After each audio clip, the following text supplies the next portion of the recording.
Cek. Silakan. Pak Ade, boleh mungkin dijelaskan hari ini ada agenda apa mungkin Pak Ade? Hari ini adalah deklarasi daripada aksi yang singkatannya adalah Asosiasi Komposer Seluruh Indonesia. Mungkin di aksi ini akan ada kegiatan apa mungkin yang akan di... Kegiatannya pasti banyak aksi. Kegiatannya adalah dalam usahanya untuk memperbaiki nasib komposer seluruh Indonesia. Kegiatannya banyak, nanti kita akan selalu update kepada rekan media apa yang akan selalu kita lakukan dalam upayanya untuk meningkatkan kemakmuran daripada komposer seluruh Indonesia. Tadi seperti yang saya bilang di jumpa pers di depan semuanya, kita akan mungkin selama ini masih verbal, kita dari DPP Aksi akan menyurati perihal usulan kita soal royalti daripada live event itu dibentuk LMKN sendiri khusus yang bisa dimana kita minta kita dilibatkan di sana, baik dalam tata kelolanya maupun dalam sistem-sistemnya, sehingga yang selama ini kita nggak pernah dilibatkan kita ingin menjadi terlibat dan mudah-mudahan didukung oleh Dirjen Haki sehingga nantinya WAMI tidak mengurusi live event. Itu yang langkah yang pertama ya. Kalau itu ya tidak hanya WAMI tapi LMK, salah satunya WAMI. Saya nggak tahu harus persetujuan dari WAMI langsung bisa atau harus LMKN. Kita belum paham. Mungkin nanti Bang Minola yang menjelaskan soal legal standing dan lain-lain. Tadi untuk presentasi itu sendiri berkaitan dengan persentase yang kemarin dibahas itu atau apa aja?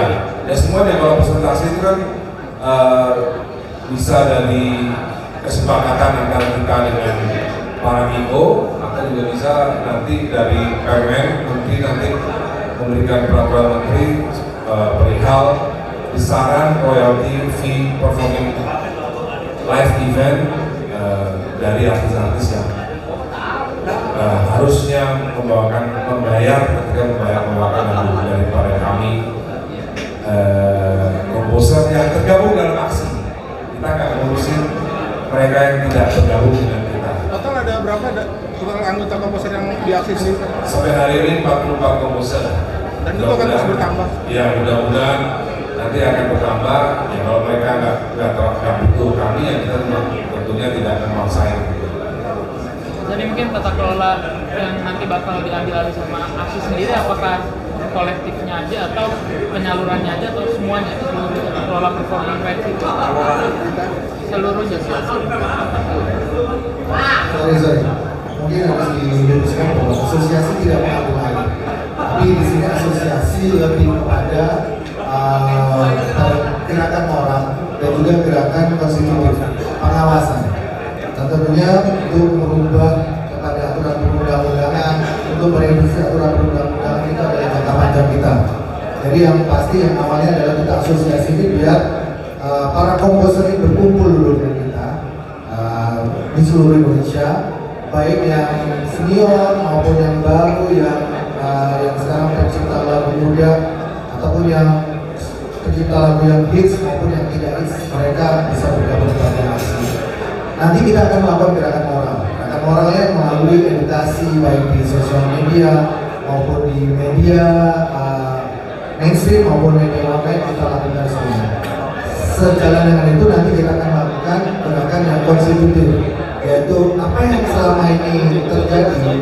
Kita melihat bahwa sistem pemungutan dan pendistribusian royalti tidak baik-baik saja. Jadi kita akan menggiring atau membawa para komposer ini untuk melakukan gerakan yang konstitutif ke arah sana, supaya nanti tidak perlu lagi ada gesekan-gesekan lagi antara pelaku pertunjukan atau artis atau penyanyi dengan pencipta lagu.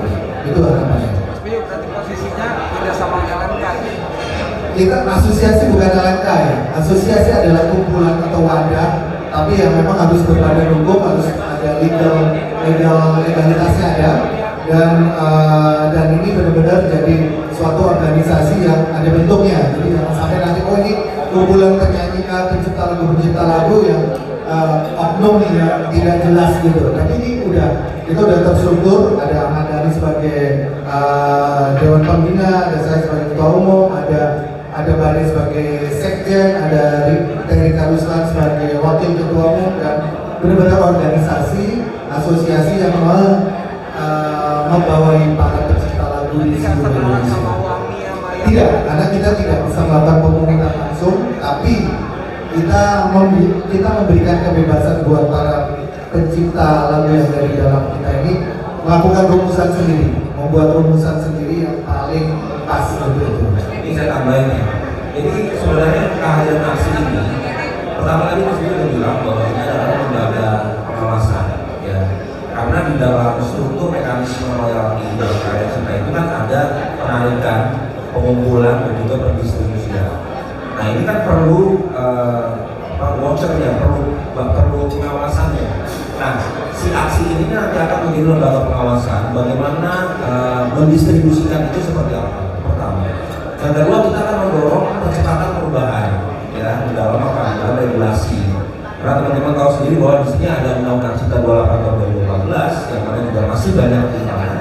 Lalu ada peraturan pelaksana PP 56 tadi 2021 yang juga masih banyak kurang sinergis dalamnya. Nah, kita mau mempercepat perubahan itu melalui apa? Melalui audiensi dan advokasi. Nah ini akan kita bawa, kalau memang bisa ke parlemen, kita bawa ke parlemen. Kita bawa ke parlemen untuk apa? Untuk nanti masuk ke prolegnas. Nah tapi kan tidak bisa dilakukan di 2023 karena ini kan adalah tahun politik. Ya kita akan laksanakan itu nanti program yang panjang ya Mas Budi ya. Tapi saat ini kita bangun fondasinya supaya komposer punya komunitas, terutama di dalam apa? Di dalam bantuan hukum. Jadi tidak berdiri sendiri, tidak berdiri sendiri. Jadi selama ini komposer kalau punya masalah, kalau punya problem, saya dia punya uang, dia bisa menyewa lawyer. Tapi kalau tidak, dia tidak bisa melakukan pro bono karena menjelang kasusnya. Nah, aksi ini akan menjadi fasilitator mereka juga nanti, supaya komposer merasa aman ketika mereka punya masalah dengan karya cipta mereka. Jadi salah satu persoalan penting di ekosistem musik Indonesia itu peran advokasi. Nah, bagaimana teman-teman di aksi sendiri itu tidak hanya sekedar terlihat, terdengar, tapi didengar. Pergerakannya seperti apa kira-kira? Oke, kita kan sudah mulai Mas, kita sudah mulai dari awal kita membentuk fondasi aksi ini. Kita sudah berkali-kali melakukan audiensi juga dengan lintas kebijakan, contohnya dengan Dirjen Kumham, ya, kemudian dengan Menteri Dirjen KKI, kemudian dengan Menkumham juga kita sudah lakukan audiensi. Dengan komunitas-komunitas pencipta lagu juga kita sudah melakukan audiensi juga. Nah ini semua komunitas IO, kemudian ada beberapa ikatan gereja juga, ada beberapa LMK juga. Jadi sebenarnya aksi ini sudah melakukan fondasinya duluan. Kita sudah melakukan audiensi dulu supaya kita bisa mengatur lintas kebijakan ini. Nah sekarang kan posisinya adalah kita mau maju untuk apa? Untuk membuat sebuah kebijakan baru yang lebih bermanfaat. Nah fondasinya kita dirikan dulu asosiasi ini, ya, supaya hari ini deklarasinya supaya tidak disebut bahwa komposer A, B, C ini adalah oknum. Ya oknum yang memberitakan karya cipta tapi tidak punya organisasi atau badan hukum. Nah aksinya adalah resmi untuk berjuang ke depan. Soal benar atau tidak itu fighting spirit kita yang ke depan. Bagaimana cara kita untuk menembus supaya aksi ini bukan hanya sekedar nama tapi aksi yang benar. Untuk stakeholder yang lain di ekosistem gimana? Stakeholder yang lain di ekosistem. Ya kalau untuk stakeholder yang lain misalkan kalau Mas bicara dari segi musisi gitu ya, kita bicara komposer, kita bicara produser, kita bicara section player, kita bicara juga band-band yang mencari uang dari panggung mereka, gitu kan. Kalau memang mereka membutuhkan aksi, bukan hanya untuk komposer, kita siap bantu.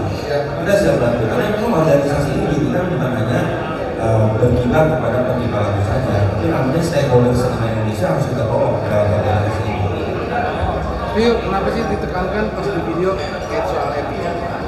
Ya ini, karena kalau kita bicara ada beberapa teman-teman pencipta atau komposer yang ada sempat bermasalah atau konflik, kadang ada beberapa yang membawa nama atau membawa asas-asas hukum atau aturan-aturan yang lebih kepada bicara bahkan sampai bicara tentang hukum positif.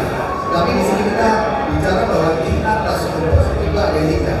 Ketika seseorang perlu ingin membawakan sebuah karya, seseorang pencipta lagu dan quote itu memang harus ada etikanya, yaitu meminta izin. Nah, ini sebenarnya sudah diatur, sudah ada dalam aturan perundang-undangan, ada Undang-Undang Cipta Nomor 8 Tahun 2014 itu menyatakan bahwa memang harus ada izin. Tapi ketika kita memahami undang-undang itu dengan sepotong-sepotong atau pemahamannya yang kurang, akhirnya muncullah itu. Dan kita bicara begini, udahlah nggak usah ngomong hukum deh, kita ngomong etika aja. Itu jadi yang lebih kita utamakan. Etika lebih penting dibanding materi ya. Benar, etika dan adab itu lebih penting. Hasil. Satu yang harus dicatatkan juga teman-teman, mungkin disiarkan juga bahwa sebetulnya aksi ini atau komposer ini tidak mengganggu stabilitas dari para user pengguna atau para penyanyi. Jadi semua justru di sini kita akan menertibkan apa yang harus secara undang-undang dalam hak ekonomi dan hak moral.